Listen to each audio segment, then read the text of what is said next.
Дорогой папочка, Хрущев хочет вызвать тебя на заседание президиума ЦК. Я чувствовал, что-то готовится. На этих кадрах фильма «Маршал Жуков» режиссера Алексея Мурадова. Утро 26 октября 1957 года. В этот день карьера великого полководца, министра обороны, четырежды Героя Советского Союза Георгия Жукова пошла под откос. Георгий Константинович, объясните членам президиума, почему тайно создали специальные формирования особых войск с целью захвата власти?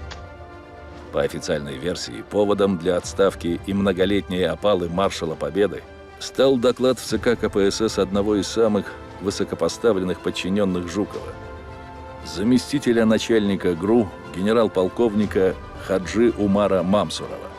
Этот факт лег черным пятном на репутацию Героя Советского Союза и затмил все достижения военного разведчика.